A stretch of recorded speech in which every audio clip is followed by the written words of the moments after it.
Hello, this is Dr. Anirban Chakraborty again. Today we are going to talk about a very important topic, which is sleep. A lot of my patients always complain to me about lack of sleep, that they're struggling to sleep on time. So let's see what we can do to get our sleep better. Hello, this is Dr. Anirban Chakraborty.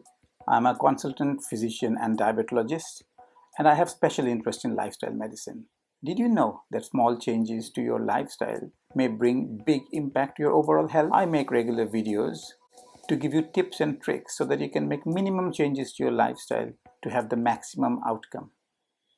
So if you are struggling with your health and are fed up of taking medicines, I hope you'll find my videos useful.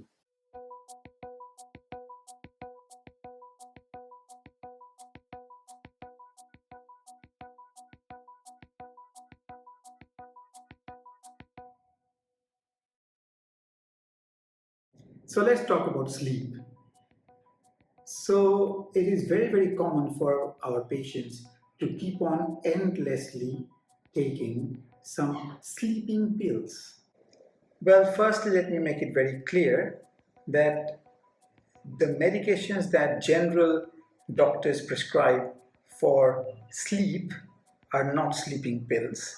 Mostly they're used for some other conditions like anxiety or depression, but they have a side effect which makes people sleepy.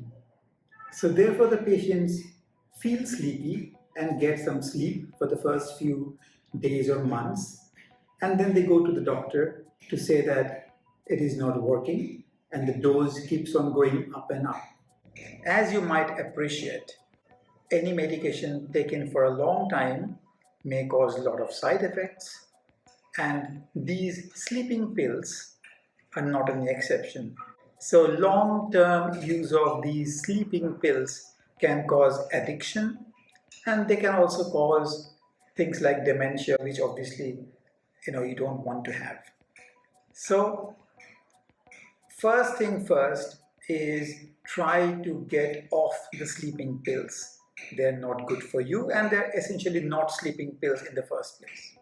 So what can you do to make your sleeping pattern better? As with most things in life, lack of sleep is very often due to lifestyle problems. So a lot of our patients are anxious. If you are suffering from anxiety, then obviously you have to address that. And if anxiety is the cause of lack of sleep, then potentially these medicines which can be treated for anxiety may help you in the short term. But what are the lifestyle changes that you can make to help your sleep? So let me talk about those. So those lifestyle changes are what is called sleep hygiene. Core of the whole concept of sleep hygiene are the following. Number one, you need to try and get up early in the morning, ideally at the time of sunrise. And if you look at the east side of the sky where the sun is getting up, then obviously that will help your body understand and realize that it is day and it is time to wake up. So there's a hormone called cortisol which is released early in the morning that will help your body realize that it's daytime and it's time to get about with your business. So that's number one. Get up early in the morning, ideally at the time of sunrise or just after that, and look at the east side of the sky. So in our culture, we used to have something called Surya Namaskar or Surya Pranam. So the root of that is perhaps this, and this will definitely help you.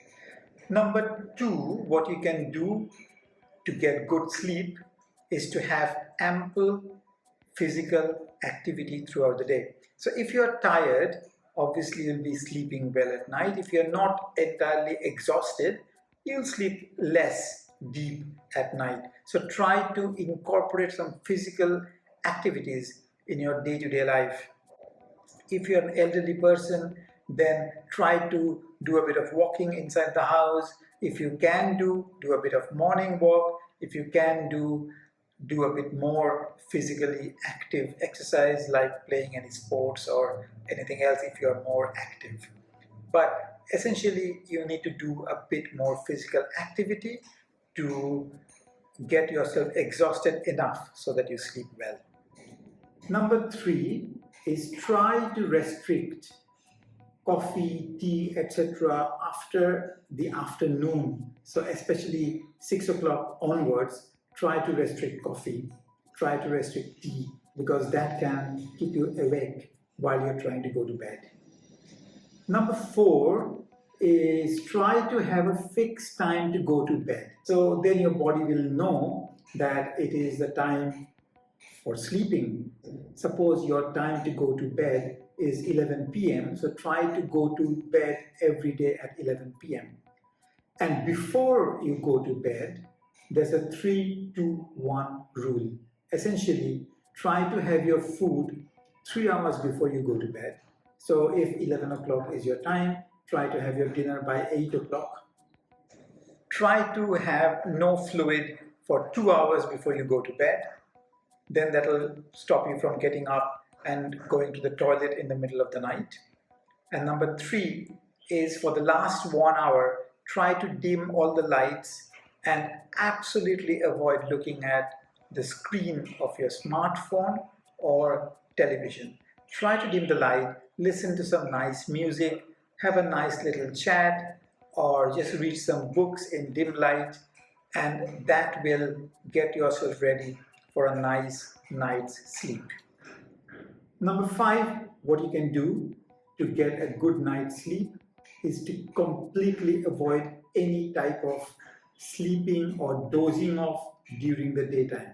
So in between the time you wake up in the morning and you go to bed, no sleeping at all, not even a 1-minute nap. If you feel sleepy for the first few days when you're trying to change your sleeping habit, get up and do some exercise. So no sleeping during daytime. If you feel sleepy, get up and do some walking.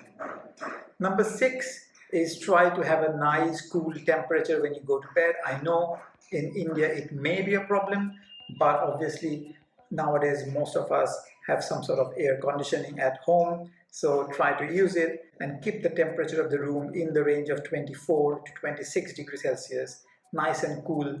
That will help you sleep better. Number 7 is use your bedroom only for sleeping.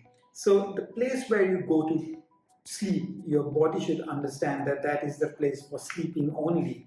And if you watch TV from the same spot, or if you eat on your bed, that might damage your sleeping pattern. So try to use your bedroom only for sleeping. So with this knowledge, you can understand that if you keep on taking sleeping pills, which keeps you feeling sleepy throughout the day, what will happen is patients will sleep during daytime and that will mess up their nighttime sleep. So if you follow these few rules, I'm sure in a couple of days' time, you'll enjoy a much deeper and better sleep without the need of any medication. I hope this video has been useful. Take care.